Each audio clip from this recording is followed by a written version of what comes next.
formalmente, bienvenidas, bienvenidos, bienvenides a este segundo conversatorio de este ciclo de conversatorios acerca de problemáticas del lenguaje. Está organizado por la Comisión 4 de Análisis del Texto de la Facultad de Humanidades y Artes de la Universidad Nacional de Rosario.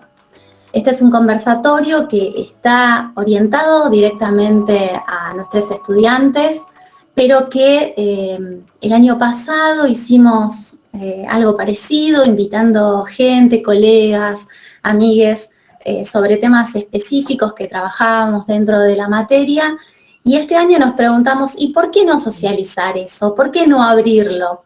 Y entonces convertimos esos encuentros que eran particulares e individuales de la cátedra a una actividad de extensión un poco más amplia. La idea es que, bueno, análisis del texto, para quienes no están tan interiorizados, es una materia de primer año, es una materia que no solamente se da en letras, sino que también se da en otras carreras dentro de la facultad, y eso le da como un perfil muy particular. Ahí intentamos dar herramientas teórico-metodológicas para poder analizar discursos y su entorno.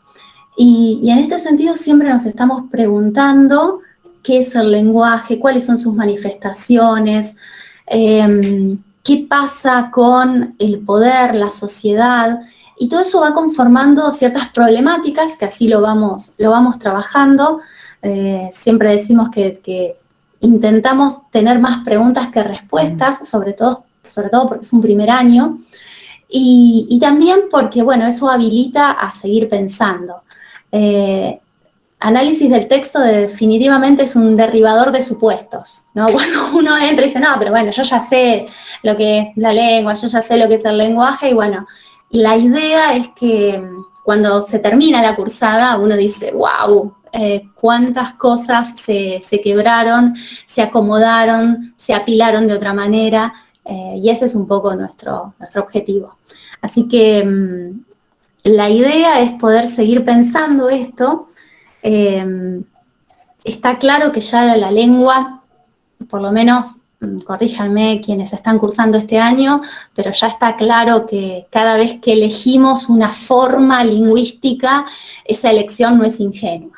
Ya está claro eso, ya lo estuvimos viendo. Siempre hay una intención, lo hemos visto como orientación hacia un otro, pero hay algo ahí en esa elección que puede habilitar a un otro, lo puede censurar, puede acompañar, lo puede abandonar, puede incluir, puede excluir, porque definitivamente el lenguaje hace, y en ese hacer también va construyendo esa realidad que forma parte de nuestro entorno. Es por eso que yo celebro que hoy podamos estar discutiendo temas como el poder, la lengua, la inclusión, en un momento político, social, que forma parte de nuestro presente, y que el lenguaje inclusivo, está desarrollándose de una manera que, bueno, análisis del texto no podía escapar a ese debate. Definitivamente, hace mucho que con Javier teníamos ganas de que se acerque, no se pudo dar en otro momento, sí se puede dar ahora. Recuerdo esa charla que diste, Javi, en su momento en el edificio nuevo, ¿te acordás? Fue 2018, 2019, prepandemia, estábamos todos ahí, y yo dije, esto tiene que estar en análisis, no solo porque tiene que ver con la materia, sino porque forma parte de este, hacer ruido con las preguntas y quebrar estructuras que es tan característico de esta materia. Así que bueno, gracias por estar, a todos ustedes, gracias a nuestros invitados, y gracias sobre todo por la predisposición para empezar a reflexionar colectivamente, que ese es un poco el espíritu del conversatorio. Ro, si querés presentar un poco más. Bueno, reitero y me sumo al agradecimiento de Caro, porque nos parece sumamente importante la reflexión sobre este tema, pero también agradecerles la predisposición porque tenemos la suerte que inmediatamente nos dijeron que sí. Así que agradecerles también la disposición, ¿no? Bien, Bueno, voy a empezar con Marcia. Marcia Arbusti es doctora en Humanidades y Artes, mención lingüística, título alcanzado, siendo becaria del CONICET. Es profesora titular en la Cátedra de Socio y Psicolingüística, Escuela de Letras, y en el Taller de Escritura 1 de la carrera de Gestión Cultural, ambas de la UNR. En la Universidad Nacional de Rafaela es profesora titular del Taller de Lectura y Escritura Académica y directora del Centro de Escritura Académica. Ha dictado cursos de grado y posgrado en la Facultad de Humanidades y Artes de la UNR y talleres de formación docente en postítulos y ciclos de complementación curricular en la misma unidad académica. Ha realizado numerosas publicaciones que abarcan los campos de la sociolingüística, las problemáticas psicolingüísticas en relación con la oralidad y la escritura y la didáctica de la lengua. Es directora y ha sido codirectora e integrante de investigaciones acreditadas por la Secretaría de Ciencia y Tecnología de la UNR. Ha participado en calidad de expositora en numerosos congresos nacionales e internacionales, e integrado comités organizadores de congresos y jornadas. Forma parte del equipo editorial de la revista Saga de la Escuela de Letras. En otro orden y en el mismo, es mamá de 2. Javier Gasparri es doctor en Humanidades y Artes, mención Literatura, magíster en Literatura Argentina y profesor en Letras por la Universidad Nacional de Rosario. Trabaja como docente en la carrera de Letras y en la de Bellas Artes, ambas de la Facultad de Humanidades y Artes de la UNR. En el ámbito de la gestión se desempeña como director de la carrera de Letras de la UNR y como secretario académico del doctorado en Literatura y Estudios Críticos, también radicado en la UNR. Su labor como investigador se encuentra radicada en el IECH, el Instituto de Estudios Críticos en Humanidades, UNR CONICET, e integra además los Centros de Estudios de Literatura Argentina y de Teoría y Crítica Literaria y Programa Universitario de Diversidad Sexual, también de la UNR.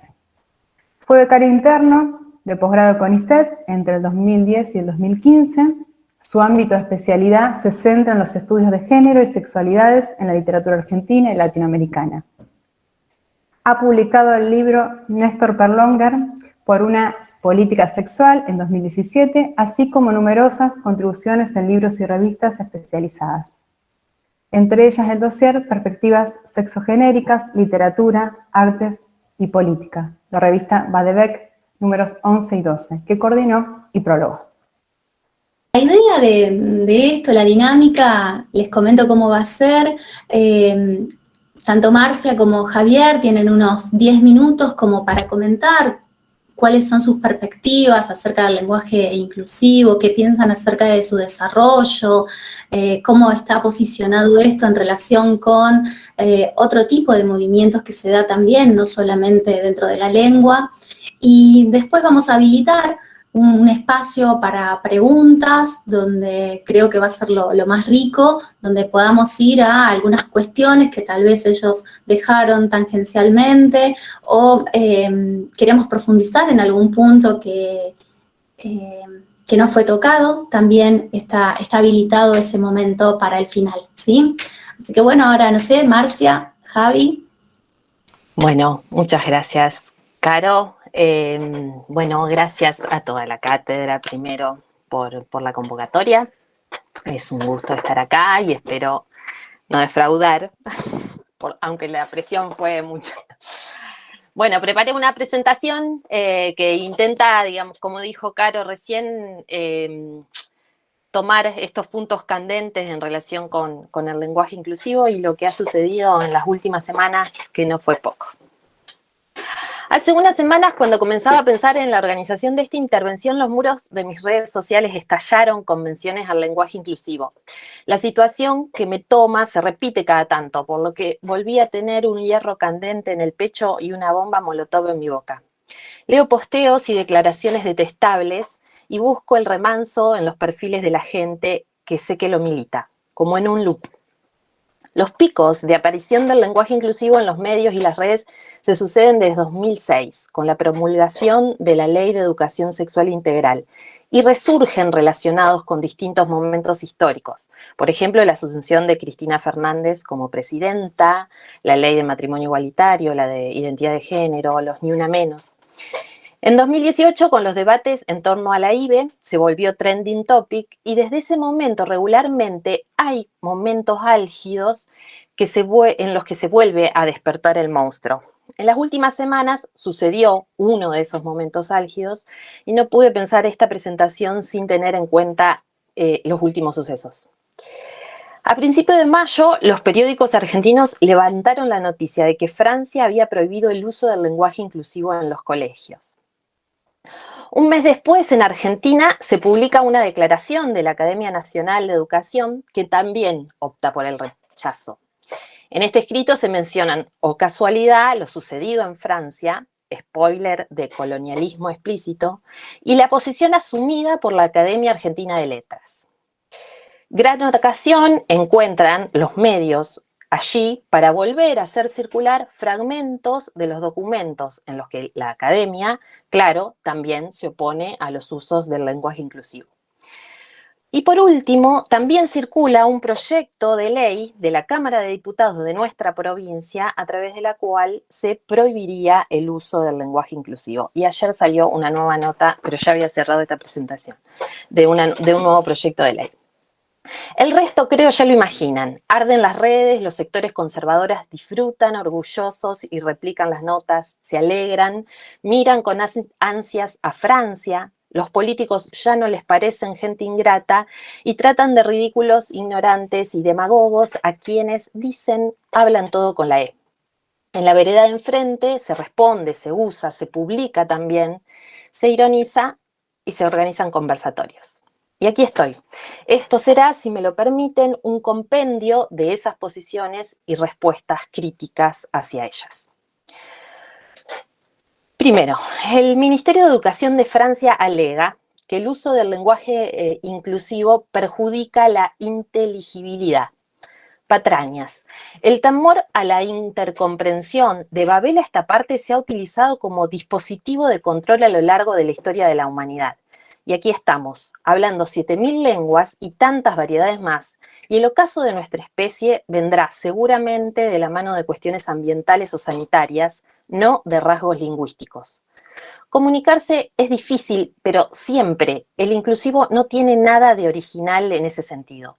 Ningún dinamismo que se expresa en variaciones en un momento determinado pone en riesgo la comprensión de una lengua. La razón es simple, si no se entiende, no se usa, y si no se usa, se descarta. También plantea el Ministerio de Educación francés que el lenguaje inclusivo desuña la lengua, que es, cito, un precioso tesoro que tenemos la vocación de compartir con nuestros alumnos en su belleza y fluidez, sin rencillas y sin instrumentalizaciones. Cita, fin de cita. Pura poesía. La riqueza del idioma también juega desde hace siglos en la metáfora del tesoro como un intocable que debe cuidarse. Habría que decirles que si no quieren estudiar historia de la lengua y sociolingüística, pueden escuchar a Jorge Drexler, que dice dulcemente, si quieres que algo muera, déjalo quieto. Nótese también las posiciones que se connotan en la selección léxica. Precioso, vocación, compartir, fluidez, frente a rencillas e instrumentalizaciones. Lo bueno y lo malo, sin escalas. La demonización de lo otro como técnica retórica. Vaya si hay historias sobre eso. En segundo lugar, la Academia Nacional de Educación en nuestro país se limita a remitir la posición de la Academia Argentina de Letras, según la cual no deben forzarse las estructuras lingüísticas del español para que se conviertan en espejo de una ideología. Y señala sobre el final que las formas del lenguaje inclusivo alimentan la rivalidad entre los sexos. La afirmación, carente de todo sustento, no es inocente en la configuración de la otredad, como en el caso francés, la figura de un rival que a través de la lengua altera el fluir pacífico de la humanidad. El tercer caso es el proyecto de ley presentado por los diputados, que proponen prohibir el lenguaje inclusivo y para argumentar le ceden la voz a la Real Academia Española porque para ellos es el organismo que custodia la lengua y porque, cito, describe y explica los distintos sistemas de la lengua aplicando parámetros científicos de la moderna lingüística. ¿Cuál es entonces el planteo que traen respecto de la RAE? La RAE plantea que las lenguas son en sí mismas mecanismos asépticos, que los sexistas son los discursos, que la lengua no tiene nada que ver. Bueno, no. Podría ser aséptico el sistema de Saussure o la oración que la gramática nos enseñó a analizar sintácticamente, pero la lengua en uso no lo es.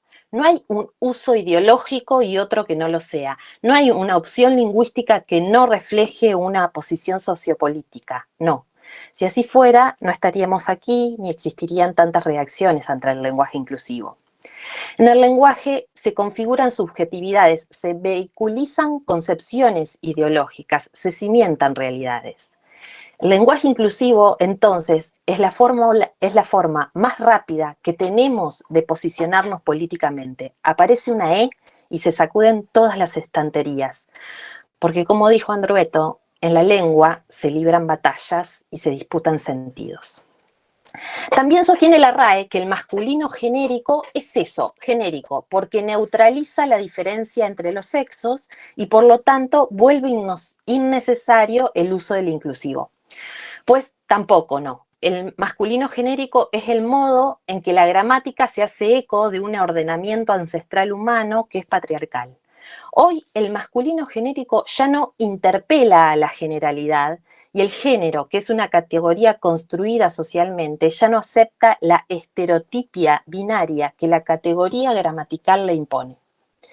Otro argumento de la RAE es que la arroba, la X y la E son ajenas a la morfología del español. De nuevo, no. La inclusión de la variante morfológica E dentro del paradigma de género es una posibilidad ya existente en la lengua, que está tratando de refuncionalizarse a partir de un uso concreto, efectivo, motivado, y quizás esto es lo distinto y lo que más moleste, en lo que llamamos lenguaje inclusivo. Dinamismo que le llaman, y que sabemos que existe y es estudiado como tal desde hace siglos. Los cambios son cuestión de tiempo. Cada lengua es un potencial de significados y construye la realidad en función de las necesidades que las comunidades que la usan tienen.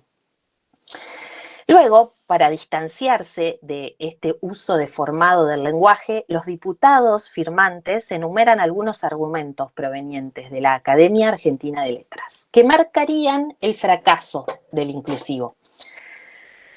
Primero, porque no es un cambio desde abajo, sino que un grupo minoritario de clase media busca imponer la marca.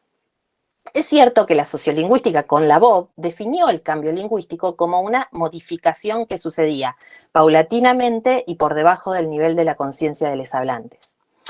Primero, si fuera necesario, podríamos redefinir lo que la BOB planteó en los 60, porque de eso se trata el conocimiento científico, de ratificaciones y rectificaciones en función de las evidencias. Hasta ahora, creo, la llamada inclusividad muestra un proceso de cambio porque está implicando un cambio en el sistema del español que hablamos.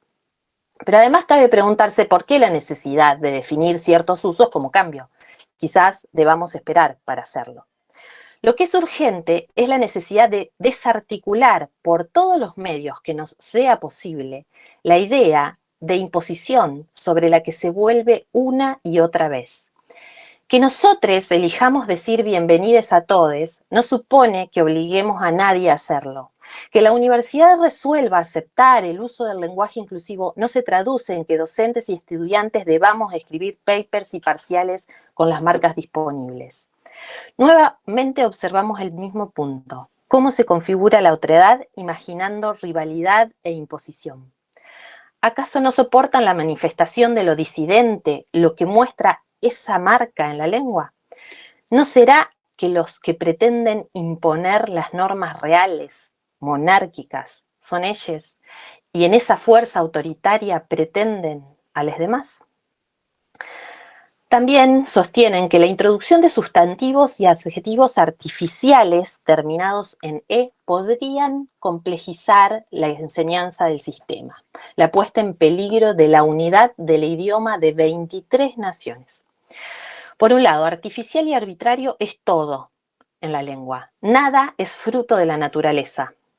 Por otro, la ponderación de la unidad y la homogeneidad y la generación del temor, si eso culminara, son herramientas viejas, ya vimos.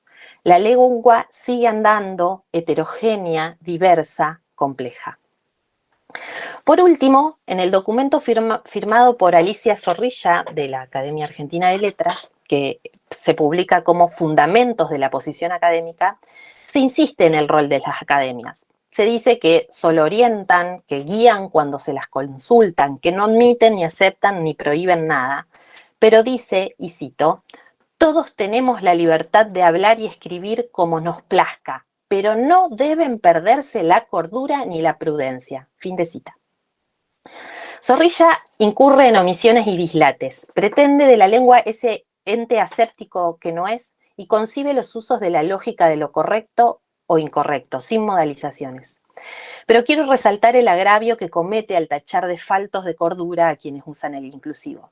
La violencia que encierra esa afirmación, lejos de una novedad, suele ser moneda corriente entre quienes defienden el estatismo y el cumplimiento de las reglas.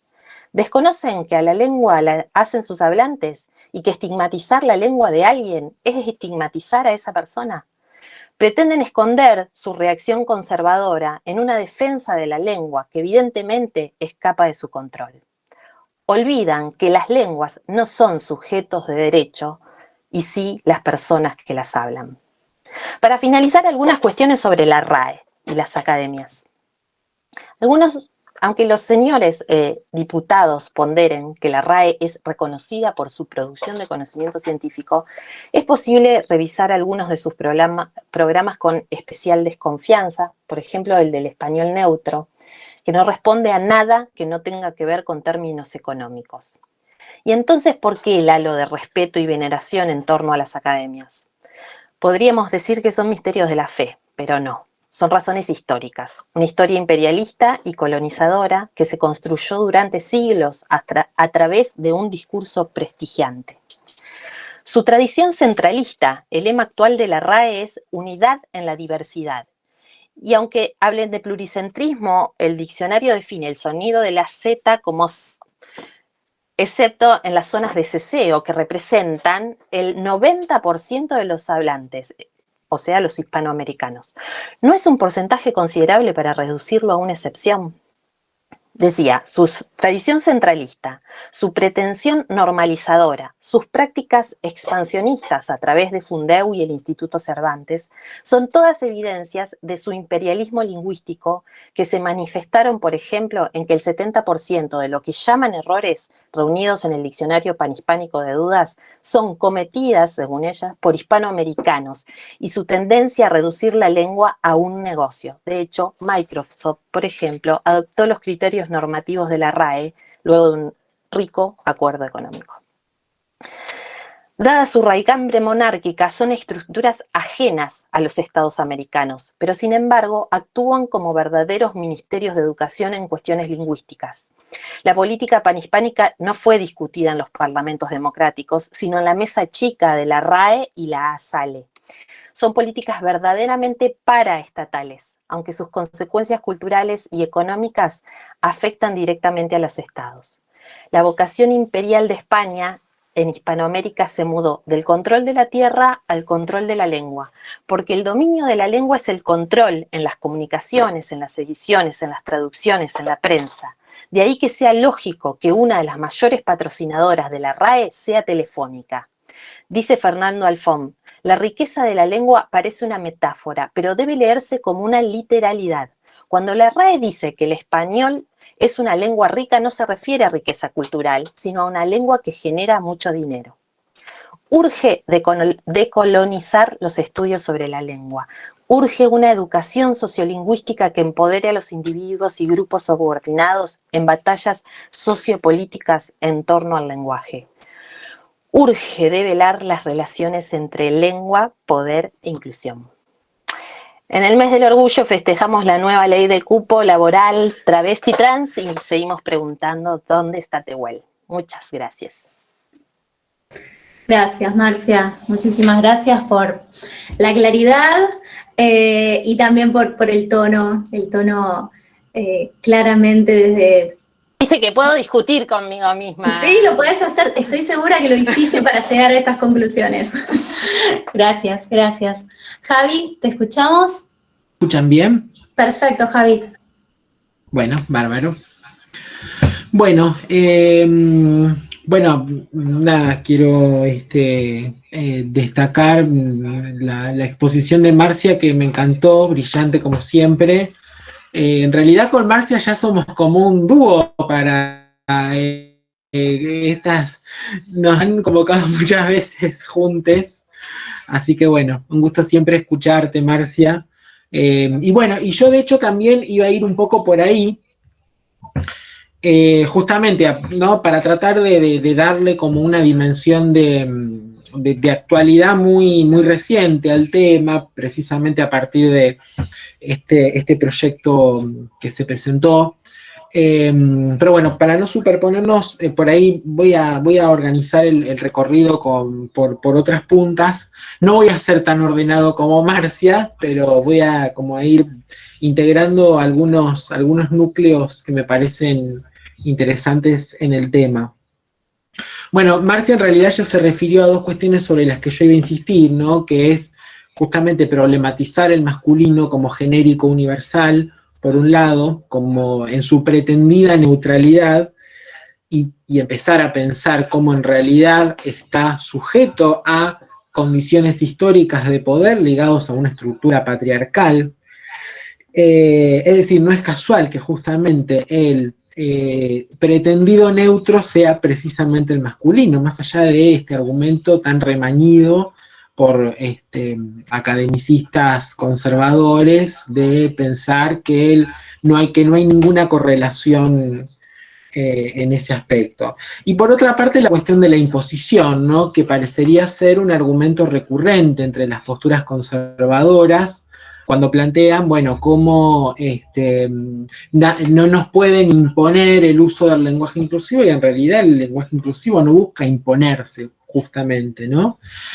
Entonces, bueno, es como, o sea, no hay ninguna intención de imponer nada, porque sería una contradicción en términos para el lenguaje inclusivo buscar su imposición.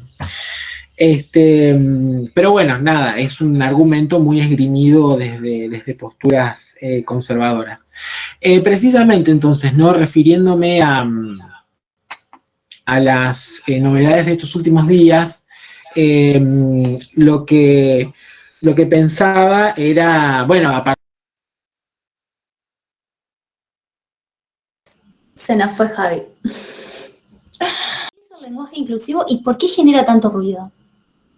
Lenguaje inclusivo son una serie de acciones lingüísticas que tienden a hacer ver, a mostrar una posición ideológica ante el mundo. O sea, yo antes decía, bueno, no hay nada aséptico, siempre que se dice algo, uno, digamos, ese uso ya es ideológico per se.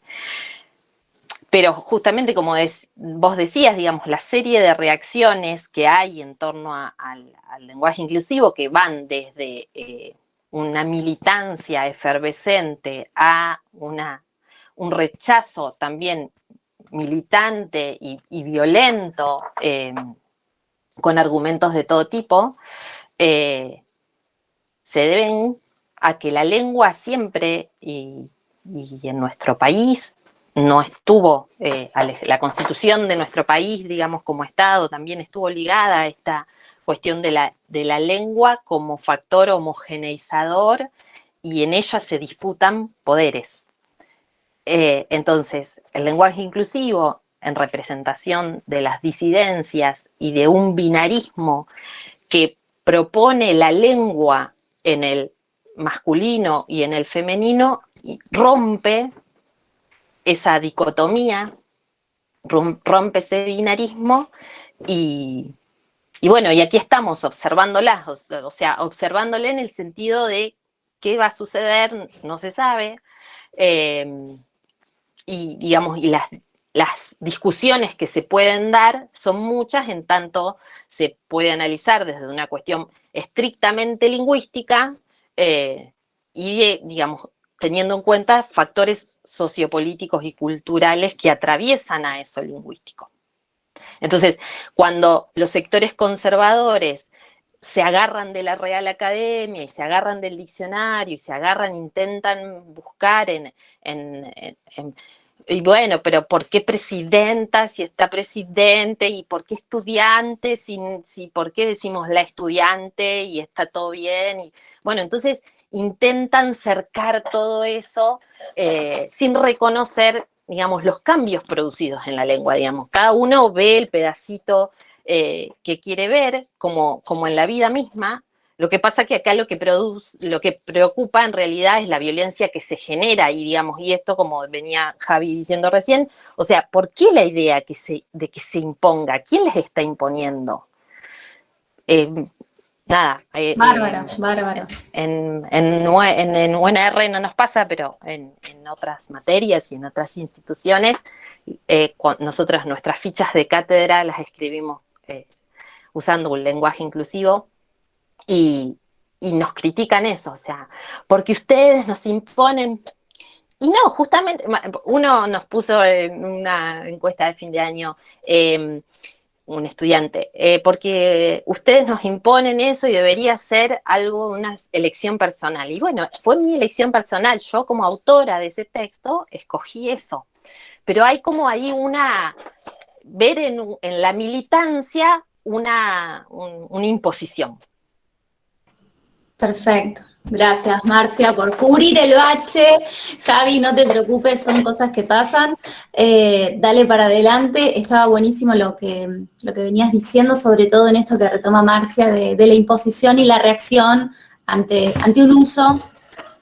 Y bueno, seguí con lo tuyo, que íbamos bien. Gracias. No, les pido disculpas porque vieron, bueno, la tecnología a veces, entonces no me anda bien la conexión acá, se me apaga el otro dispositivo, bueno, día complicado con la tecnología. Así que bueno, les pido disculpas si estas desprolijidades. No, bueno, y sí, yo me quedé congelado ahí con lo de cuando venía hablando de la imposición, pero por lo que veo se alcanzó a escuchar, porque digo, ya veo que estoy congelado hace 5 minutos y nadie escuchó nada, bueno. No, bueno, y gracias Marcia porque me da el pie justo para esa continuidad. Claro, lo que venía diciendo es cómo se genera ese fantasma, ¿no?, entre las posturas conservadoras acerca de la imposición, ¿no? Pero en realidad lo que hay ahí es la fabulación de un grado cero, entonces, sobre la lengua, a partir del cual quienes militan el inclusivo lo que quieren es buscar la imposición entendida como distorsión. Pero en realidad, justamente, ¿no?, como planteaba Marcia en la respuesta, claro, en la medida en que es una elección, yo elijo usar el inclusivo y al otro no le va a sufrir ninguna sanción por no usarlo. El problema, y acá es donde empiezan a aparecer los problemas institucionales, es cuando alguien que sí quiere usarlo no, digamos, es sancionado. En la universidad posiblemente no nos pase, es un espacio mucho más abierto, con debates mucho más complejos, pero yo, por ejemplo, pienso en que yo no creo que esta ley se apruebe, pero en caso de que se apruebe, es un antecedente peligrosísimo, por ejemplo, para los docentes de escuelas medias o de otros niveles educativos, que no solo que no tienen ningún resguardo para poder usar libremente el inclusivo si así lo desean o así lo consideran políticamente, sino que además los pueden sancionar. Entonces, realmente eso es lo peligroso también de estas tracciones institucionales cuando el conservadurismo mete la cola. De todas formas, bueno, nada, un poco en el debate sobre estos días quería sobre todo enfocar eso, ¿no?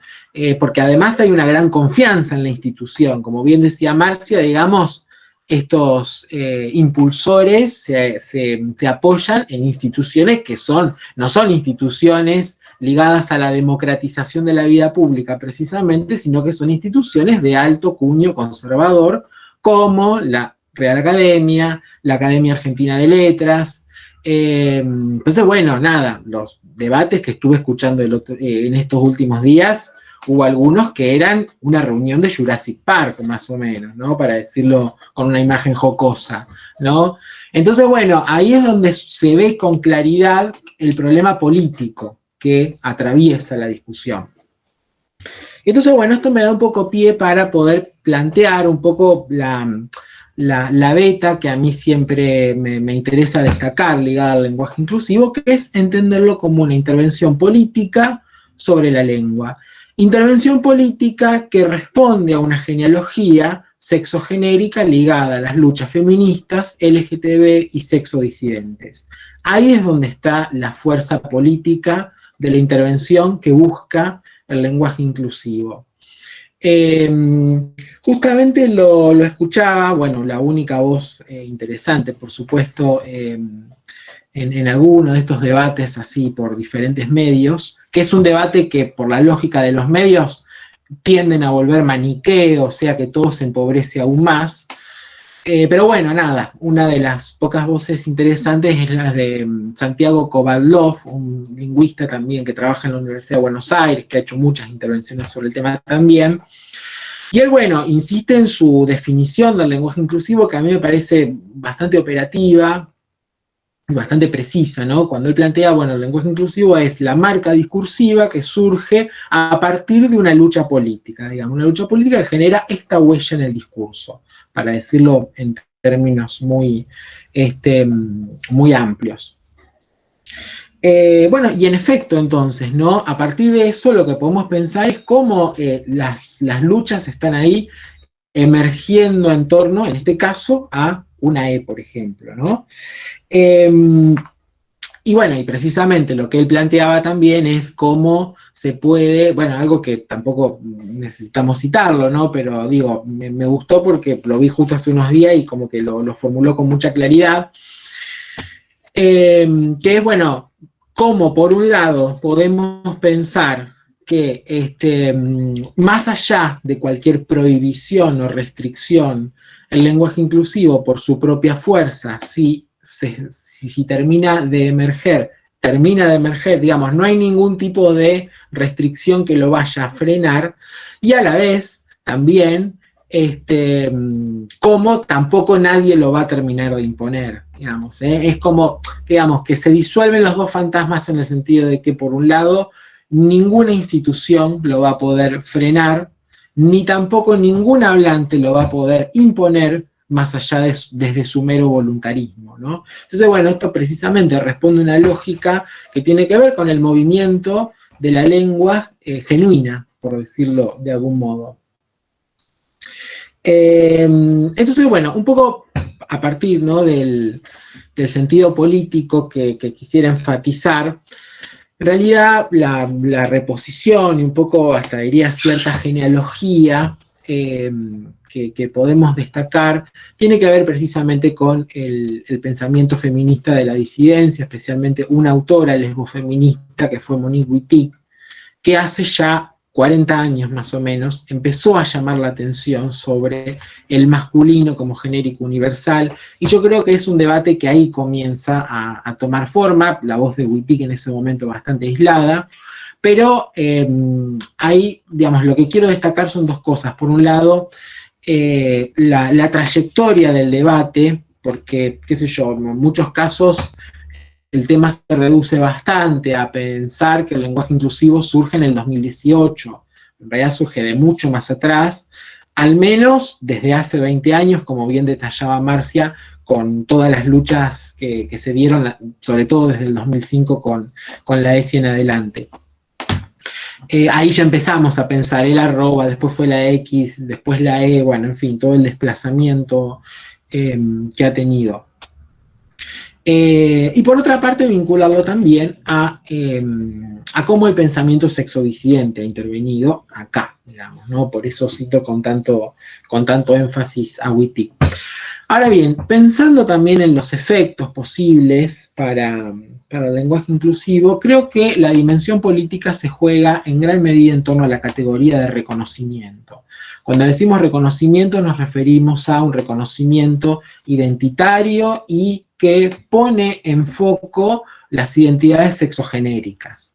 Entonces, ahí, por ejemplo, lo que surge es, bueno, por un lado, empezar a pensar las diferentes flexiones del uso del inclusivo y los diferentes usos situados, justamente. Yo creo que el inclusivo es fundamental pensar su uso de manera situada. Porque, por ejemplo, ¿no? Muchas feministas, muchas compañeras feministas, e incluso muchas compañeras maricas, dicen, por ejemplo, bueno, pero tanto que nos costó imponer el femenino y demás, ahora también la E se borra con la E, bueno, entonces empiezan como debates internos también que son muy interesantes, pero ahí es donde yo digo que, bueno, el uso también tiene que ser situado en el sentido de, bueno, si sé que estoy con todas personas que se identifican en femenino, bueno, uso el femenino, digamos. Entonces, por eso digo, el no pensar al inclusivo desde una lógica de universalidad o de generalidad, aunque por momentos lo pueda hacer, por ejemplo, entre un auditorio que desconozco las identidades.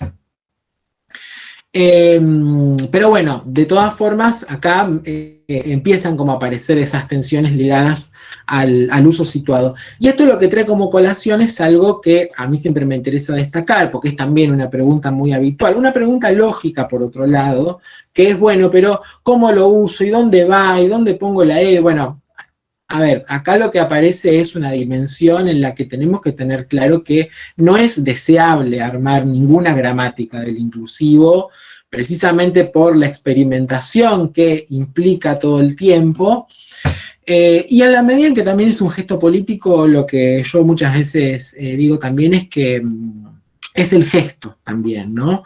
Muchas veces hay gente que dice, bueno, yo digo todes y después me confundo, se me mezclan las concordancias, qué sé yo. Bueno, ahí lo que vale es el gesto también, en la medida en que es una intervención política.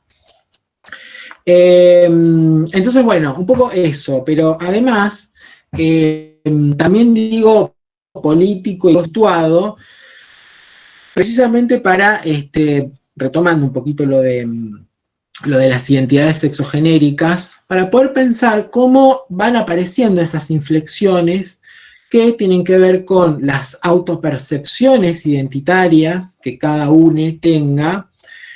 Y ahí, bueno, el inclusivo, entre otras funciones, también sí puede funcionar como un abarcativo que borra el masculino como genérico universal, ¿sí? Porque ahí después empieza a aparecer debates interesantes, cuando digo hola todes, y realmente incluye todas las identidades, o la otra fórmula que es todas, todos y todes, y el todes queda como un etcétera, pareciera, ¿no? Es el binarismo y el etcétera.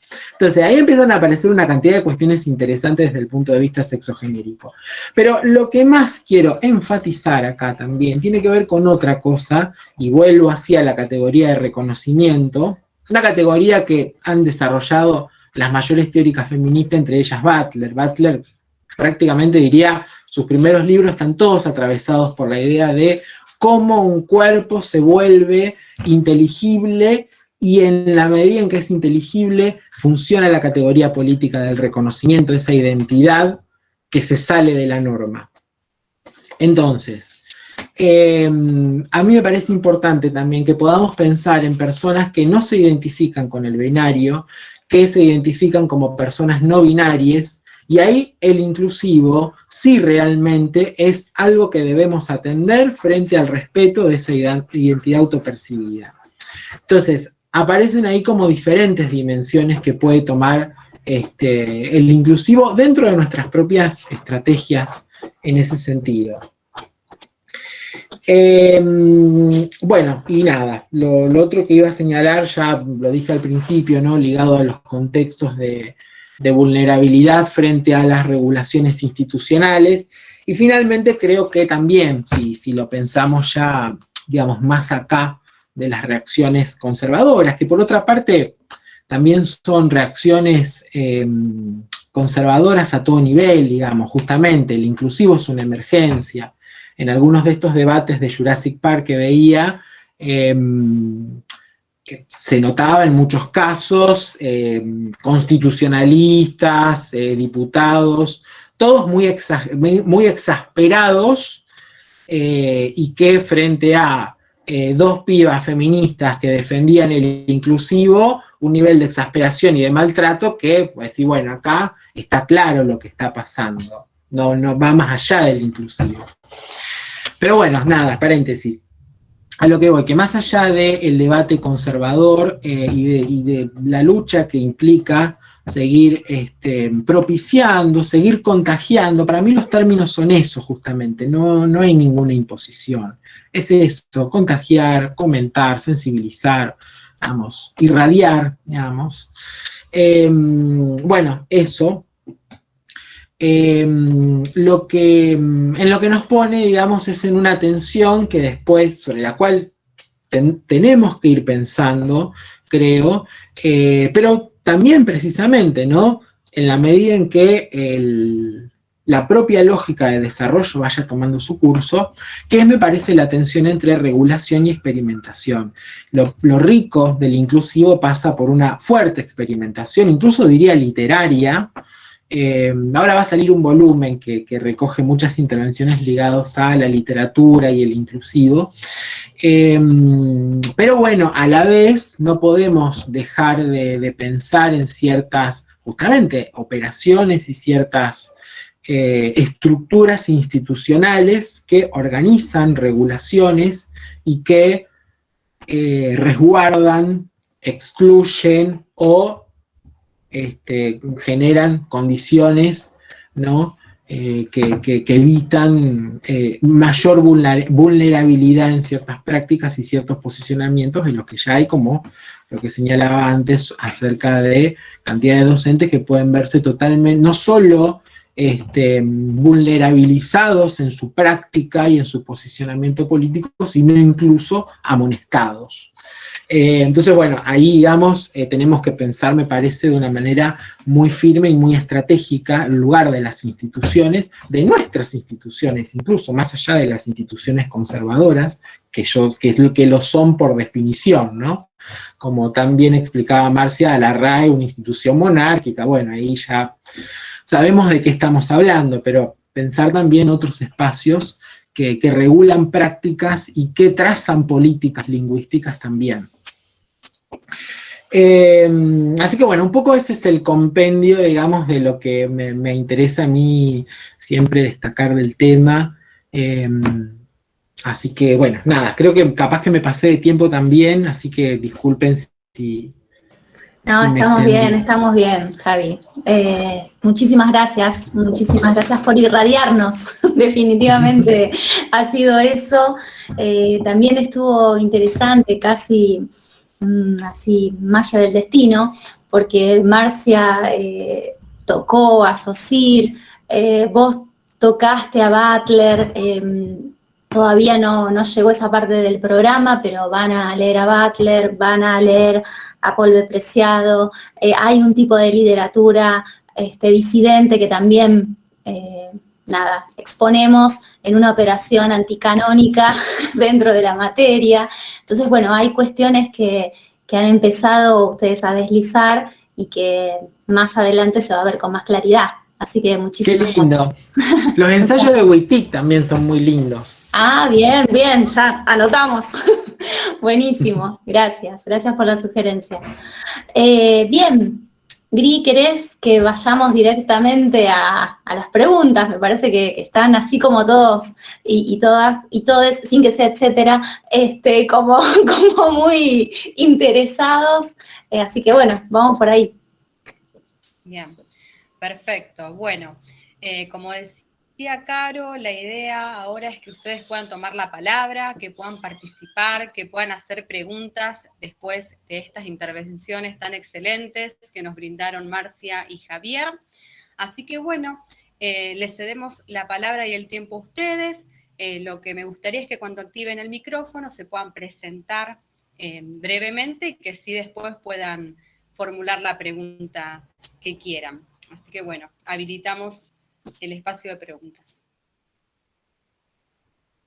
Pensaba, si ese argumento que pone de relieve al lenguaje inclusivo como una imposición, no estaría reflejando una concepción de la lengua, que sería como utilitaria, como un bien que se posee, ¿no es cierto? Y si el lenguaje inclusivo justamente es lo que hace es atreverse a expropiar esos sentidos o esos espacios de poder, y por eso la reacción es tan visceral. Esa sería la pregunta.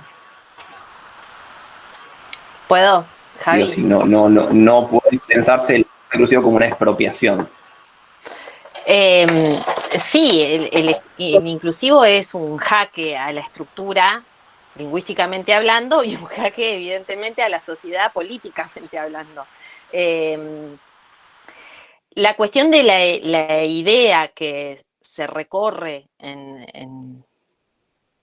masivamente en relación con la lengua como un instrumento de comunicación, digamos, tiene larga data, incluso, digamos, desde uno puede leer en ciertas corrientes lingüísticas, hay una consideración, digamos, no son los sectores conservadores que están leyendo mal ciertas teorías, digamos, hay ciertas teorías que la consideran de esa manera. Entonces, claramente, los sectores conservadores toman eso, digamos, no podrían pensar a la lengua como constitutiva de ese ser humano porque ahí deberían usar otro tipo de argumentos, digamos, y nadie, digamos, no es tan fácil salir a decir yo soy violento, a mí no me gustás porque vos pertenecés a tal grupo y a mí ese grupo no me gusta. Entonces, es difícil, en ese sentido es más fácil definir a la lengua como un instrumento de comunicación y que justamente por ser un instrumento de comunicación hay que cuidarlo, porque si no lo cuidamos, ¿qué hacemos? No nos vamos a poder comunicar, y si somos sociedad, porque nos podemos comunicar. Entonces se entra ahí en esa falacia de que la comunicación es algo así fluido y lineal, y que si tenemos una lengua homogénea, la comunicación está asegurada.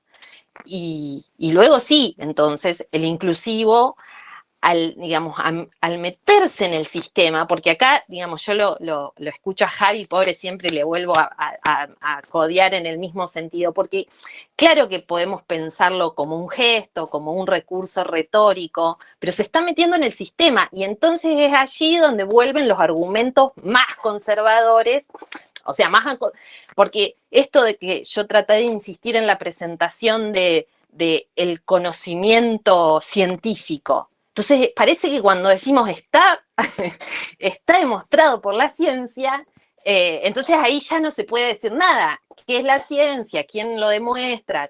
Digamos, entramos en otro tipo de discusiones. Entonces, como el lenguaje inclusivo está ahí saturando con esa E al sistema que hasta ahora teníamos controlado, entre comillas, es donde surgen las incomodidades mayores. No sé si te respondí, pero bueno, intenté. Sí, gracias, sí. Perfecto, muchas gracias Román por tu pregunta y muchas gracias Marcia por la respuesta. Le damos ahora la palabra a Camila, que levantó la mano, y luego a Luciano.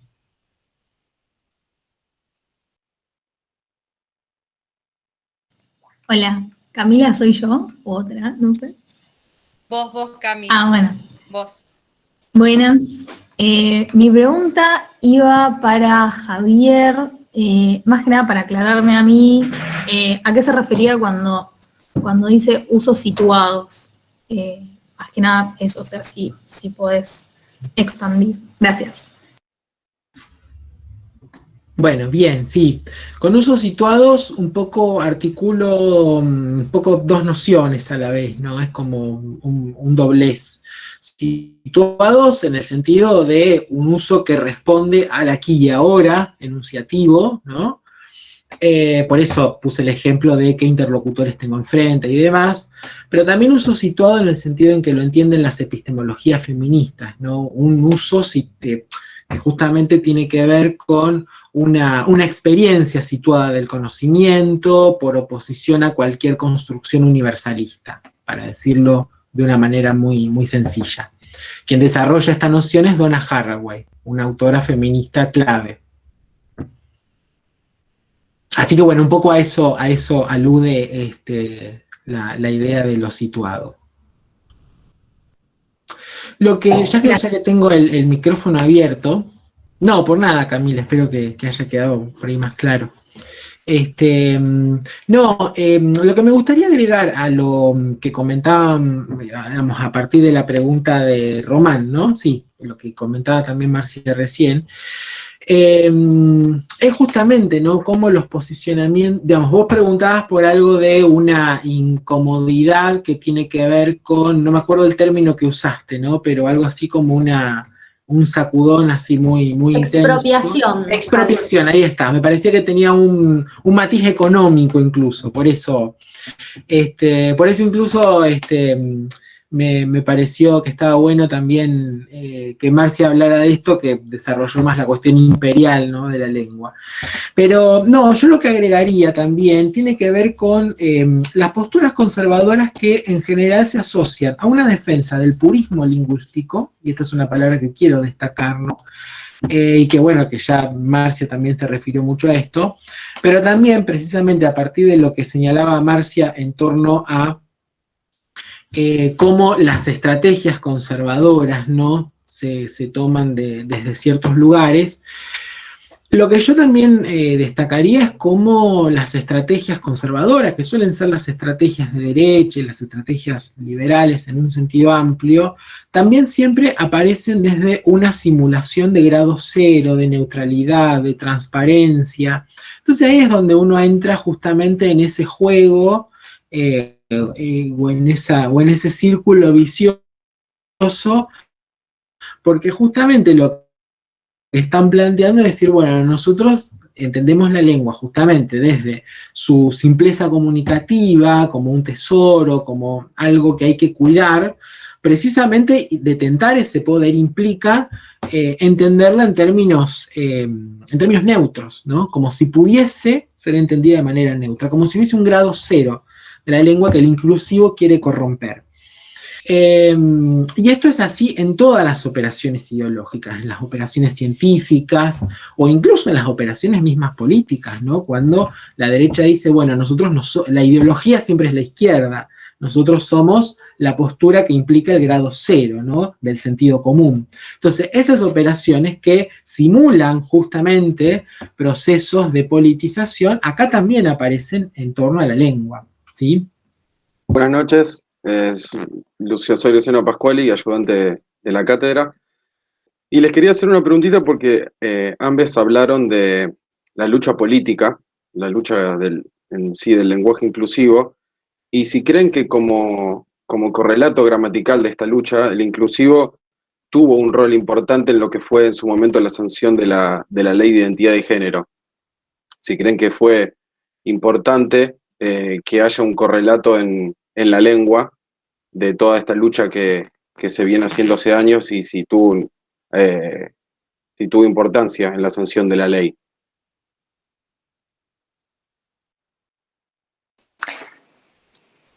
Yo creo que si hay un uso, que primero fue la arroba y después fue la X y ahora se está instalando la E en la oralidad, pero todavía hay usos de la X que se dan en la escritura, es porque hay un colectivo, al menos una persona, pero sabemos que es un colectivo que está necesitando eso de la lengua, que no le cabe otra cosa, que no le cabe el binarismo gramatical que el sistema de género del español le estaba dando como recurso. Entonces, de ese mazo de cartas disponible ahí, digamos, no había ninguna para su identificación como sujeto. Entonces, no sé si es el lenguaje ayudó a la ley ayudó al lenguaje, evidentemente se corresponde con una contextualización específica, coyuntural, histórica, que hace que ambas cosas empiezan a bullir juntas, digamos. Hay un colectivo que está, traccionando en ese lugar con un montón, digamos, de recursos y de operaciones, y uno de esos es la lengua. Entonces acá después la discusión es, bueno, entonces no lo quieren, quizás el argumento de la imposición, y vuelvo sobre la imposición, es porque no se bancan que, por eso esta necesidad de definir, pero no es un cambio lingüístico, como si lo motivado de ese gesto lo volviera inválido. Entonces sí, es cierto, no está en la lengua todavía, digamos, no pertenece, pero bueno, no sabemos, quizás hagamos historia en relación con eso. Nos falta tiempo nada más. Y si no, seguirá siendo una fuerza transformadora que no se sabe hacia dónde seguirá su destino. Digamos, creo que, no sé si digamos, porque aquí es discutir, digamos, y esta es otra de las discusiones que hay, es, bueno, ¿es el lenguaje el que representa la realidad o es la realidad la que le imprime la forma al lenguaje? Entonces acá en relación con el uso del lenguaje inclusivo y la ley podría verse esa misma, digamos, ese mismo, bueno, la anterioridad, ¿qué es causa, qué es consecuencia? Creo que ambos fenómenos pertenecen a uno mismo, que es la representación y la justicia social que se manifiestan en una ley, en el uso en un uso lingüístico específico.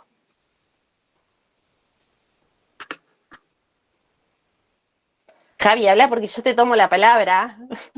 Sí, no, tranqui, vamos en tándem. No, sí, yo estoy también de acuerdo con lo que plantea Marcia, creo que es una sinergia, digamos, entre ambos fenómenos que se van acompasando mutuamente. Creo además que acá sí yo pienso, digamos, pienso el inclusivo en el marco más general de la teoría performativa del lenguaje, de la teoría performativa de género que desarrolla Judith Butler. Me parece que provoca efectos materiales, ¿no?, en la construcción de la realidad, empezando, ¿no?, por el hecho justamente de respetar a una persona que se autopercibe desde un género no binario, por ejemplo. Eso es un efecto concreto, digamos, así como sería un efecto concreto nombrar a esa persona en un masculino universal en el que no se reconoce, digo, un efecto de violencia concreto. Entonces, la lengua hace cosas, ¿no? Eso lo sabemos. Pero además de eso, lo que quiero destacar es, en relación con la pregunta concreta que vos hacías de la ley de identidad de género, esa ley se sancionó en el 2012. Entonces, si bien en el colectivo LGTBIQ+, ya el inclusivo circulaba, lo usaba. Bueno. En la parte más linda se nos fue Javi. En la parte más linda, tal cual. Que dice algo en relación con esto que decía Javi recién, que digamos que, porque otro de los argumentos es, ¿y qué se piensan? Que usando el inclusivo, digamos, va a haber menos femicidios, y bueno, digamos, no. Pero sin embargo, o sea, el uso del lenguaje inclusivo no va a traer una consecuencia directa sobre eso, pero sin embargo, en esa creación de sentidos, sí va traccionando hacia un lugar, hacia una conciencia, hacia una injusticia, hacia una justicia social que de alguna manera incide en la sociedad, en los usos. Perfecto. Javi. Continúa con lo tuyo. Volví a caer en la conexión.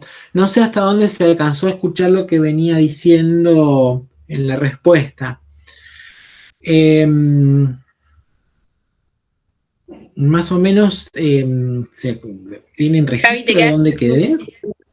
Te perdimos cuando dijiste que en este momento la ley, o sea, que el lenguaje circulaba entre la comunidad LGBTI. Ahí está.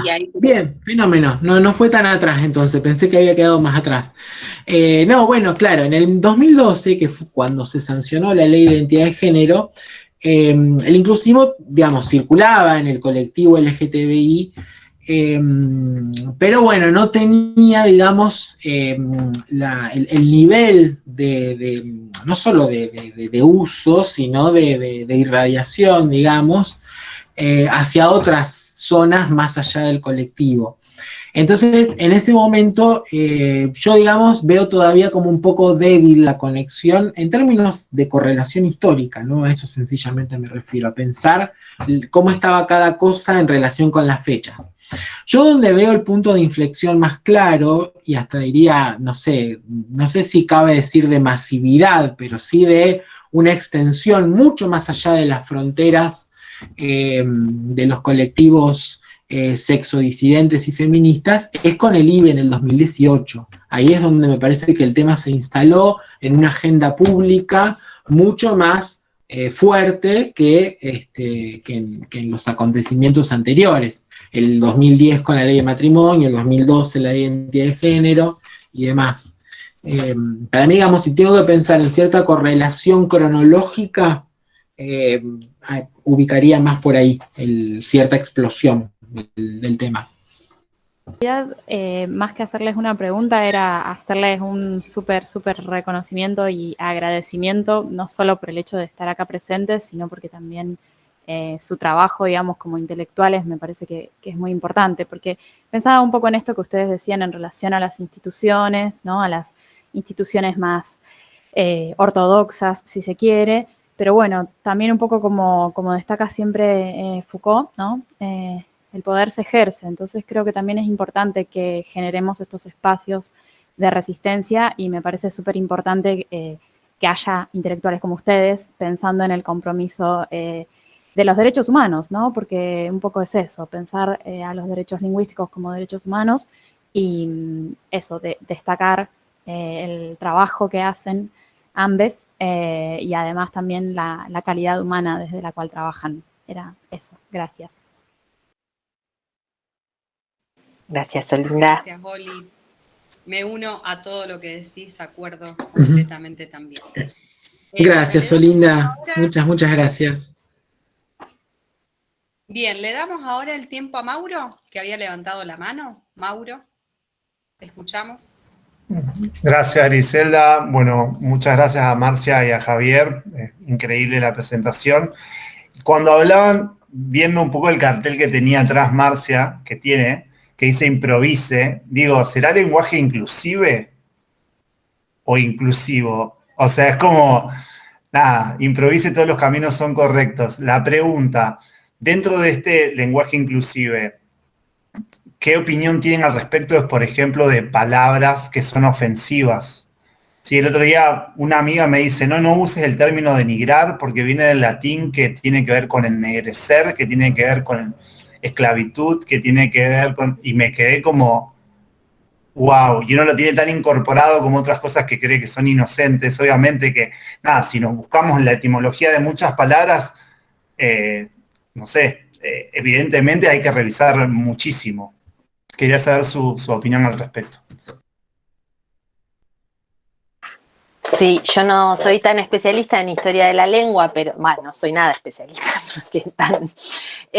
pero sí creo que forma parte del mismo proceso de construcción, digamos. Justamente, a ver, el uso del lenguaje inclusivo no se traduce en menos mujeres muertas, se traduce en un efecto de reflexión sobre la lengua. De pronto todos se dieron cuenta que estábamos, o sea, se habían olvidado de la lengua en 1880 con los manuales de castellano.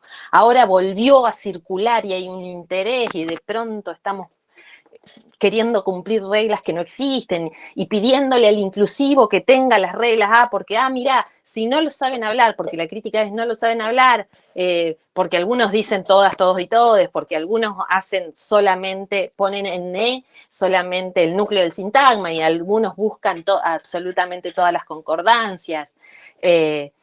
Entonces, digo, lo que posibilita, creo, digamos, y ahí el gran gesto y la gran productividad que digamos, que nos hace seguir en este lugar de la resistencia es porque, digamos, hay una extensión de la reflexión hacia otros lugares, no solamente con el reconocimiento de colectivos de disidencias.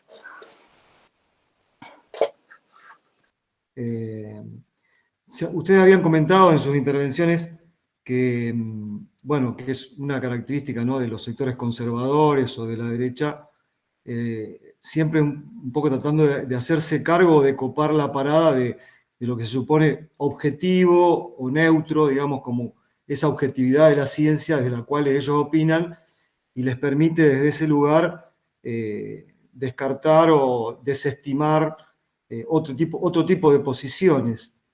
En este caso, el lenguaje, me parece que, digamos, se da una cosa inversa, porque en realidad el lenguaje inclusivo es justamente lo que trata es de buscar como un término más neutro, más intermedio, ¿no? Justamente la palabra misma de inclusivo abarca la idea de incluir a los sectores que deja afuera un uso del lenguaje desde el lugar de la idea del patriarcado, ¿no? Del machismo, desde esa visión sexista del hombre. Entonces me parece que ahí la posición más de la neutralidad o del punto de la inclusión estaría del lado de este intento por incorporar este nuevo uso del lenguaje. O sea, y no me extrañaría que con el tiempo, una vez que esto esté aceptado por las academias, por la gente, por la sociedad en su conjunto, ellos mismos no traten de apropiárselo como algo también patrimonial de ellos, como han hecho, por ejemplo, qué sé yo, en campañas políticas con la figura del Che, que la usaron para la campaña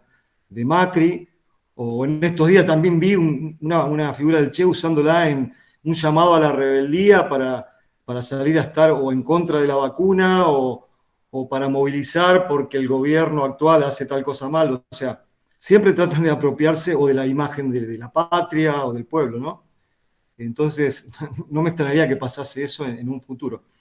Bueno, esto como un comentario, pero la pregunta mía iba apuntada a si todo esto, digamos, del lenguaje inclusivo, Marcia, vos recién lo vinculaste con una palabra justicia social, dijiste, como que en alguna medida, digamos, esto se emparenta con esa idea de justicia social, que para el caso mío, como militante del campo popular, esa palabra me es muy particular y muy sensible para mí.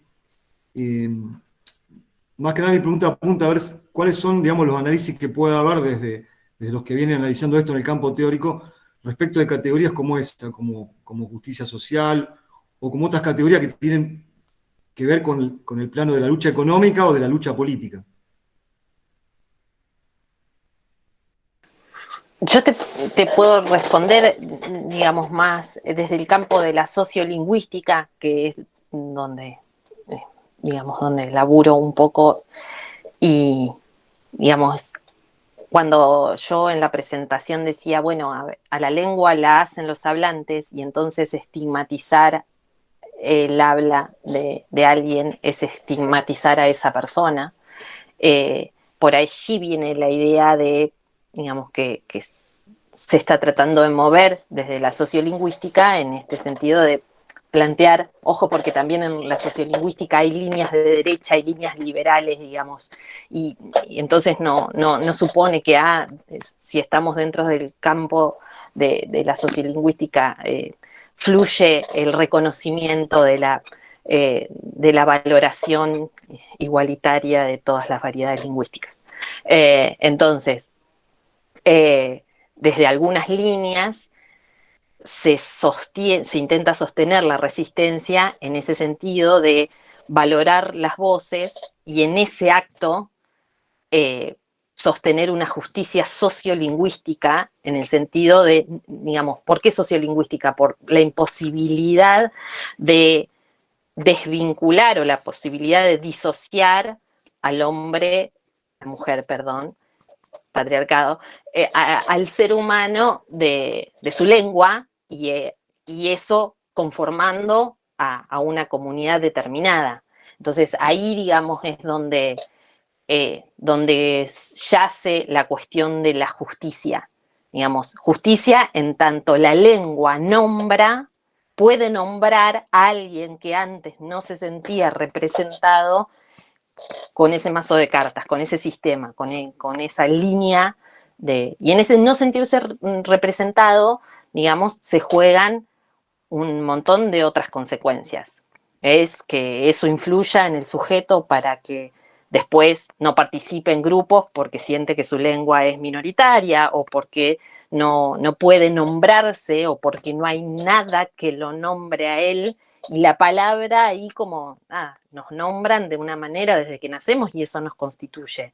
Entonces, si no hay alguien, si no hay algo que nos permita nombrarnos, el sujeto, digamos, no puede completarse identitariamente. Ahí, por ese lado viene la justicia sociolingüística. No sé si sí es exactamente lo que vos estabas preguntando, Esteban, es lo que yo te puedo contestar desde mi lugar.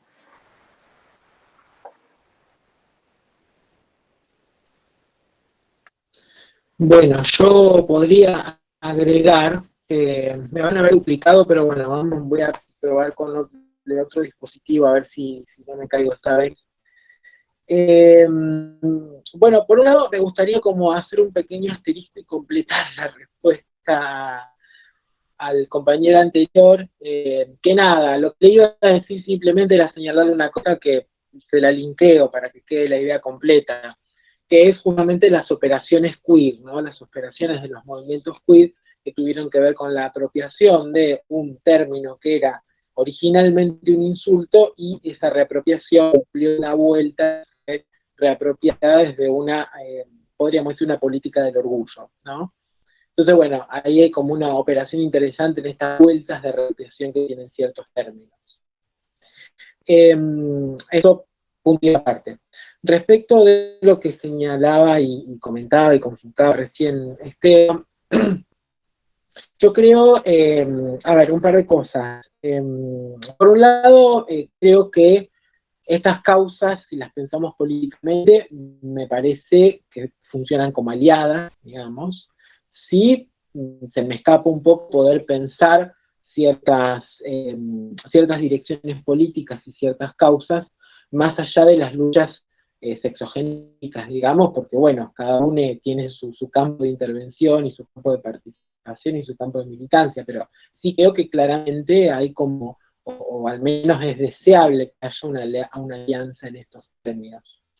Pero de todas formas también pienso, y esto también un poco me permite completar o tomar una de las respuestas anteriores, que también poder pensarnos ciertas fracturas, que ahí empieza a aparecer además lo complejo, en torno a las posiciones conservadoras. Quiero decir, por un lado, bueno, debe haber también apropiaciones conservadoras del lenguaje inclusivo. El mejor ejemplo es una ficción de un estandapero, no sé si lo conocen al personaje de Vicky del Solar, el que hace el estandapero Ezequiel Campá, que bueno, pone el inclusivo en cualquier lado, bueno, digamos, es un personaje personaje de ficción, ¿no? Que recrea a una persona muy, muy fascista directamente, y bueno, entonces ahí aparece bajo el humor una apropiación posible interesante, pero de todas formas, más allá de esto, de las apropiaciones que puede haber, o de las confiscaciones, yo diría,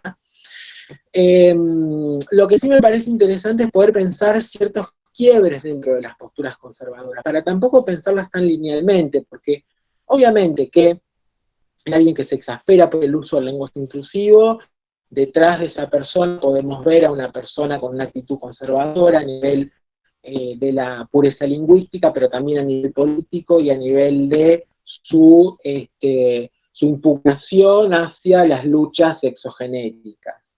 Pero esa linealidad a veces no es tal, entonces ahí me parece que es donde también tenemos que poder pensar ciertas inflexiones, es decir, bueno, ¿qué pasa acá?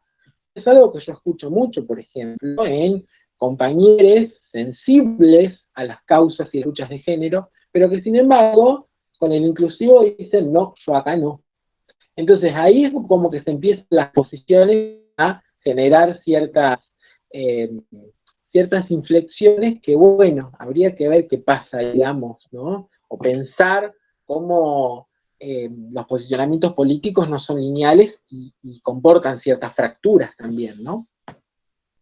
No conozco ningún caso a la inversa, eso sí, alguien que no tenga ninguna sensibilidad con las luchas de género, pero sí promueve el uso del lenguaje inclusivo. Pero a la inversa hay muchos, y a mí, por ejemplo, me llama mucho la atención.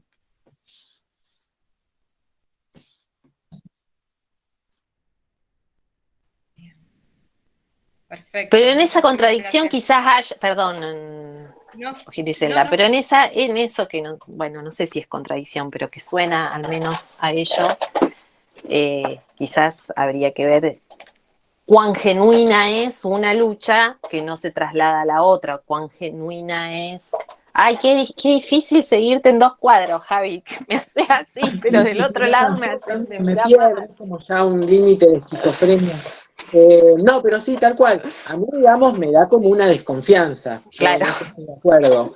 Pero también, digamos, si uno trata como de evitar el juzgamiento y tratar Claro, de sí, tampoco es entenderlo, que uno, que para ponernos en ese lugar de claro, vos sí, vos no, o esto sí, esto no. tal cual. Sí.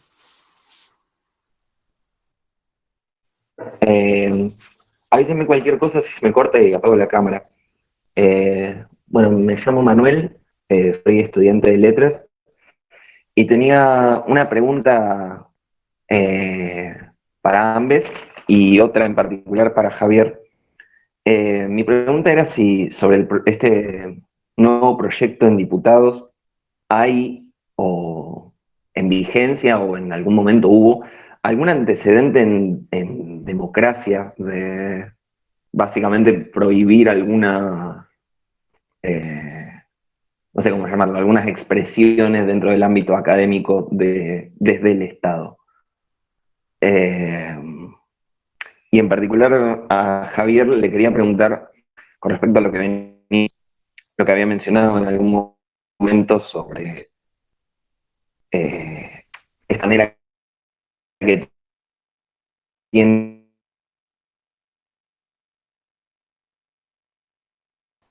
neutralidad. Sería bueno si podés apagar la cámara. Vos sabés que te escuchamos, Manuel, Eh, entrecortado. ¿Se me cortó? Opa, ¿me escucha mejor ahí? Sí, perfecto. Genial. No, y mi pregunta en particular para Javier era sobre la caracterización que él en un momento hizo de algunos pensamientos de derecha y este recurso retórico que tiene, digamos, de posicionarse desde un lugar pretendidamente neutral. ¿De dónde cree que viene como esta cuestión persecutoria que mencionaban en un principio, de esta fantasía de que el lenguaje inclusivo sería una imposición, o si veía algún elemento en común en esos pensamientos?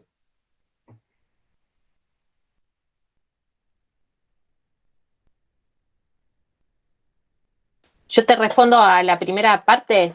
Yo no recuerdo más el nombre del legislador, pero durante el menemismo hubo un proyecto de ley que no tenía que, vos preguntaste en relación con el ámbito académico, en ese momento no era académico, pero sí un proyecto de ley que intentaba prohibir el uso en el espacio público de ítems lexicales provenientes de otras lenguas. Entonces, lo que se buscaba, digamos, era, por ejemplo, que no puedan aparecer en los negocios sale y free shop y qué sé yo.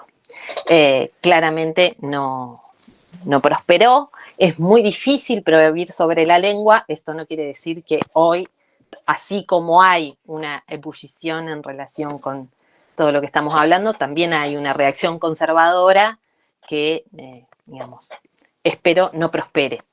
Pero, digamos, son pocos. Yo en este momento recuerdo solamente eso. Pero son pocos los, excepto en situaciones digamos, de un autoritarismo atroz, donde se prohíben lenguas, son muy difíciles que prosperen en democracia prohibiciones sobre el uso de la lengua, porque la masa parlante tiene mucha más fuerza que una ley. Pero bueno, no son, digamos, son muy inteligentes a plantear en estos proyectos de ley la prohibición no sobre el uso en espacios públicos, sino en determinados espacios, y eso lo hace más factible de avanzar como ley, no más deseable. Las consecuencias serían atroces, pero... ¿Sí? ¿Me escuchan? Bien. No, tal cual, bueno, lo que señalaba Marcia, en realidad, por ejemplo, estos, digamos, más allá de las últimas décadas, lo que, disculpen, el caso que apareció con mucha fuerza como ejemplo, digamos, en estos últimos días fue el voceo, digamos, que históricamente prohibido en las escuelas y que sin embargo, bueno, se terminó imponiendo por el uso. Pero bueno, más allá de eso, la parte de la pregunta que vos referías a mí, Manuel, a mí me parece que la correlación tiene que ver justamente con la preservación de la hegemonía, de lo hegemónico, o sea, eso siempre busca disimularse y naturalizarse como tal, ¿no? Entonces, me parece que el fantasma que muchas veces aparece en las posturas conservadoras tiene que ver con la defensa de privilegios, que pueden ser privilegios culturales, económicos, de cualquier índole, pero que en cualquier caso es como una asociación muy evidente y muy estrecha, ¿no? La postura conservadora lo que busca conservar es una posición hegemónica que está naturalizada y que para ser hegemónica necesita naturalizarse como tal, porque de vuelta vuelve a construir una suerte de grado cero, de status quo, digamos. Esa es un poco la operación social que siempre se termina funcionando como la lógica que mueve a los poderes hegemónicos y a quienes lo sostienen o se identifican con él, digamos. Entonces creo que ahí estaría un poco, esto nos llevaría a un debate político mucho más allá, pero para lo que estamos tratando de pensar me parece que bueno, aporta una punta interesante. Mi nombre es Matías, vengo de los estudios de sistemas, nada que ver con lenguaje, muy desde afuera de lo que es la militancia. Vengo más como oyente y como curioso a hacer esta pregunta. En lo que son los discursos, sobre todo públicos, ¿no es cierto?, delante de una cámara, delante de un senado, ¿es conveniente, mi pregunta es conveniente usar siempre el lenguaje inclusivo cuando la exposición que quiero hacer no tiene ese foco, digamos, no estoy hablando del lenguaje inclusivo, sino de cualquier otra temática? ¿Es conveniente usar el lenguaje inclusivo en ese discurso sabiendo que la gran mayoría de los consumidores lo rechazan de antemano y genera un prejuicio diciendo a este no lo escucho hablar porque ya entró mal, sabiendo que se da así? ¿Es conveniente usarlo a pesar de que si no lo uso sé que estoy excluyendo a determinadas minorías que si no hablo inclusivo podrían no sentirse contenidas? No sé si formulé bien la pregunta.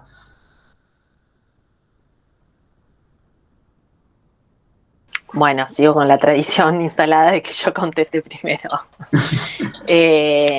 Algo ya se fue respondiendo ya. Algo ya se fue respondiendo, pero bueno, me caí un poquito picando. Creo que todo tiene que ver con estrategias retóricas, pero no sé si hay algo más conveniente, menos conveniente, pero creo que es el lugar de la resistencia, seguir hablándolo, porque, digamos, no es una cuestión temática, digamos, es un rasgo de la lengua, vos, digamos, nada, la lengua sirve para hablar de todo. Entonces, en ese sentido, si como gesto va más allá del contenido temático de lo que vos quieras decir en un determinado momento.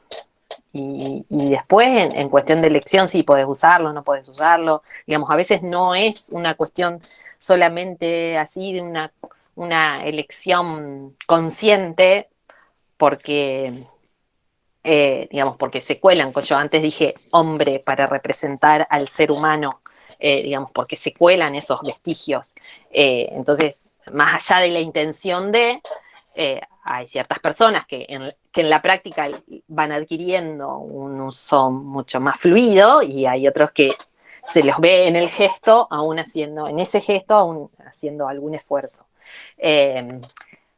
Pero supongo que la respuesta diferirá en cada una de las personas a que vos le preguntes, diferirá en la respuesta.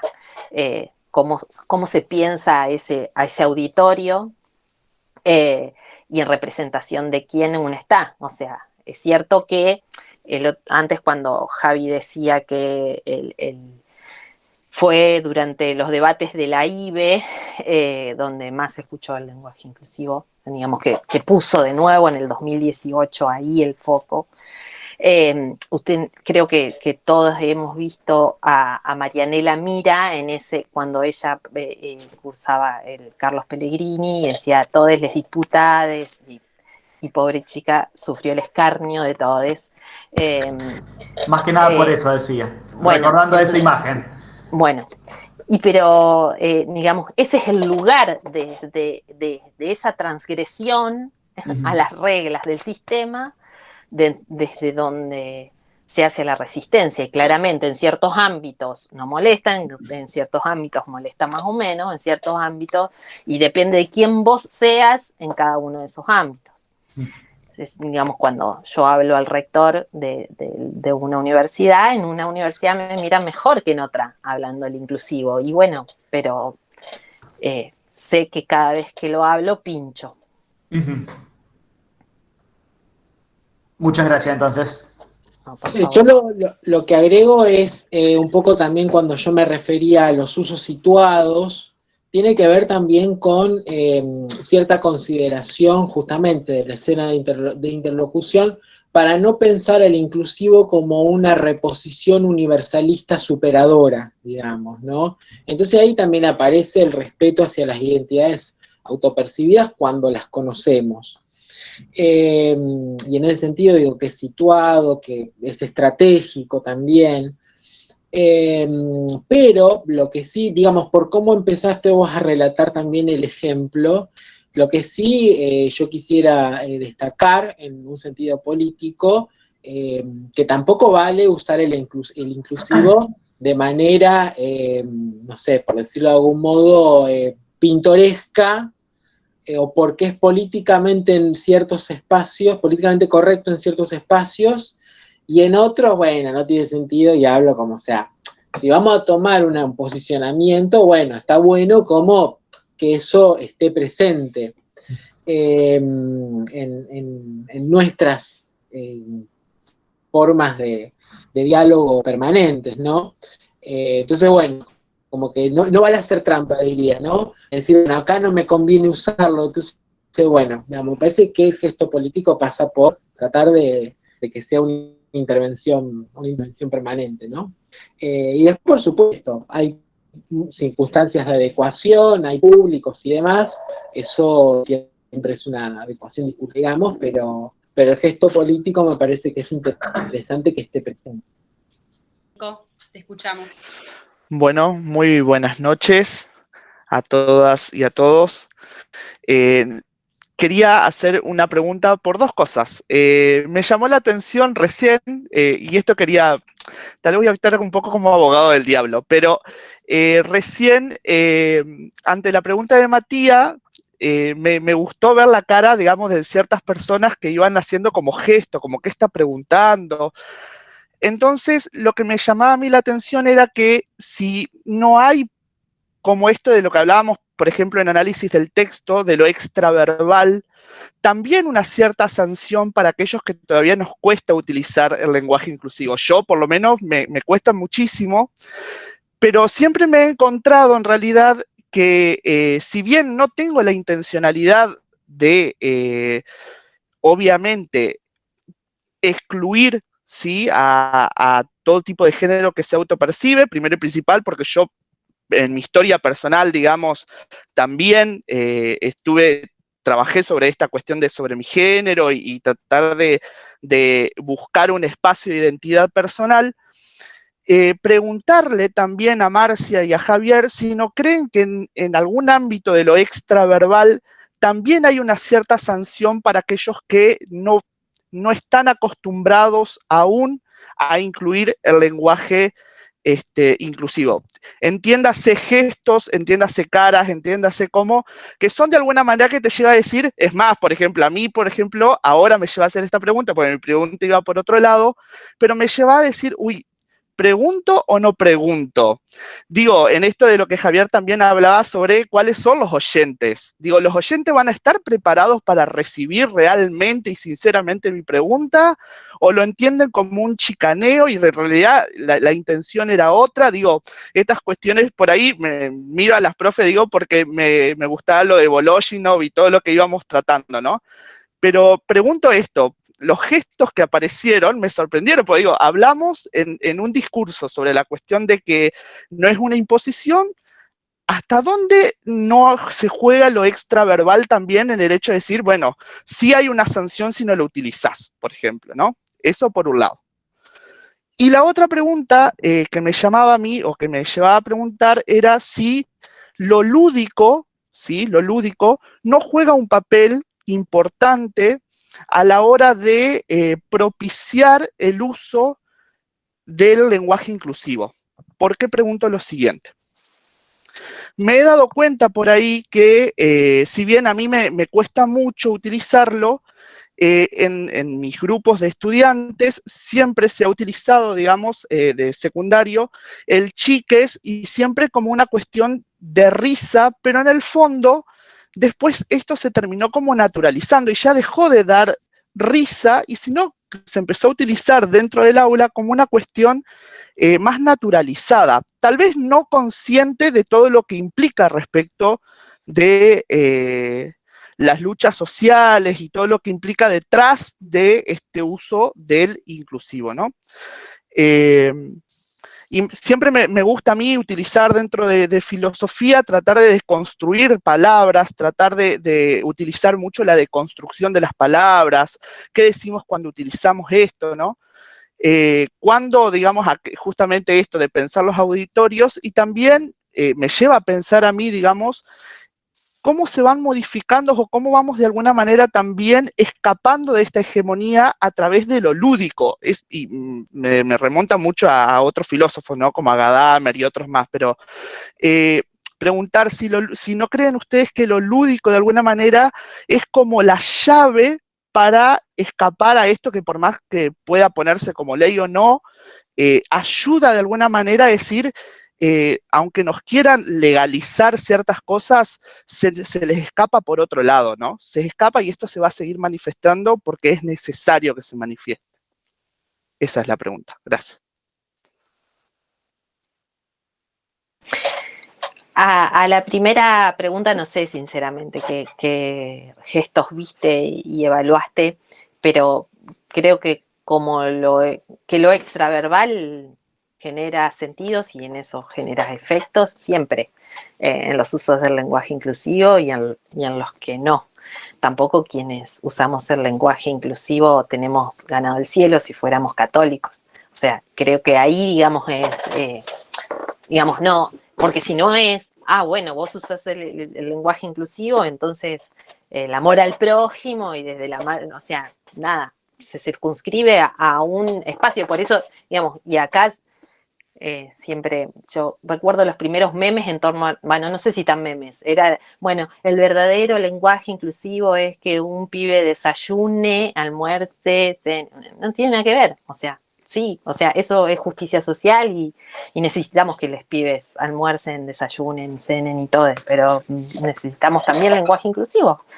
Y con respecto a la segunda pregunta, no sé si, o sea, yo creo que lo lúdico sería una estrategia más. Entonces, si como recurso retórico, sí, en tanto venga del lado del respeto, porque si no, si ese juego es la ridiculización y se va profundizando en escarnio y demás, entonces creo que no conduce hacia ninguna parte. Pero sobre todo en lo último que decías, sí creo que quizás, como digamos, esta fuerza transformadora del lenguaje inclusivo quizás no precise de una sistematización para seguir teniendo ese gran efecto que tiene sobre la sociedad.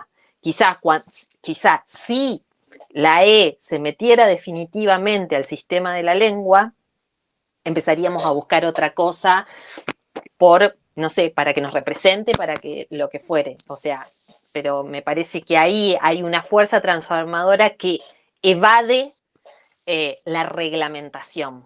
Y vuelvo a lo que decía Javi al principio, acá las instituciones tienen esa tensión entre, bueno, reglamento, no reglamento, uso la guía del lenguaje inclusivo, no la uso, porque ¿qué quiere decir cuando la universidad resuelve la aceptación?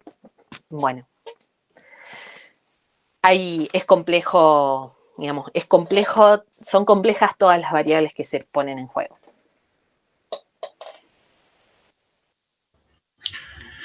Sí, tal cual. Yo creo que básicamente también nos tenemos que quedar con una idea muy problemática del lenguaje inclusivo en el mejor sentido, o sea, problemática a partir de poder visualizar sus tensiones, sus dobleces, ¿no? Entonces como que me parece que eso es lo interesante y lo rico para seguir pensando y para no caer en un mero formulismo.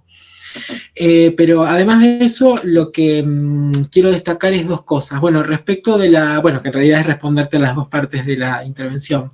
En primer lugar, respecto de las cuestiones, yo la verdad que se habrán dado cuenta que con la cantidad de problemas de conexión que tuve hoy, no pude observar cosas, digamos, así que no sabría muy bien cómo responder a eso, pero sí, coincido con Marcin que son cosas que hacen sentido también, pero bueno, no tengo nada específico para aportar acerca de la experiencia de hoy. Y sobre todo quería detenerme en lo segundo que vos señalaste y planteaste respecto de lo lúdico. Me parece que yo, digamos, asocio por ahí lo lúdico más a lo que por ahí señalaba como la experimentación literaria, digamos, algo que tiene que ver con un gesto gratuito para con la lengua, que creo que si eso efectivamente luego conduce también hacia prácticas inclusivas y justas y demás, está buenísimo. Ahora, siempre pongo como un ejemplo bastante polémico para mostrar cómo funciona esa experimentación lúdica, que es, por ejemplo, con el uso de cuerpas, ¿no? Cuerpo en principio sería una palabra que no requeriría que la pensemos de manera ligada a las desinencias del lenguaje inclusivo, pero que sin embargo forma una experimentación sobre un término que me encanta que así sea, digamos, ¿no? Es como decir, bueno, mariconicemos las cuerpas, qué sé yo, como que remite a todo un gesto que pasa por ahí, me parece, esa feminización de un término que en principio no requeriría ninguna flexión hacia su inclusivo. Entonces, bueno, me parece que por ahí pasan ciertos usos lúdicos que están buenos, pero lo que sí hay que tener claro para que tampoco se banalice el lenguaje inclusivo como apuesta política de reconocimiento identitario, es que tengamos claro, digamos, a qué afecta y qué hacemos por gusto gratuito. ¿Se entiende? Entonces creo que ahí también tenemos que poder visualizar ciertos niveles de funcionamiento, básicamente para que no se trivialice la apuesta política. Buenísimo. Bueno, muchísimas gracias, muchísimas gracias. Se hizo la hora, la verdad es que lo teníamos pensado más breve, pero las preguntas fueron todas muy interesantes.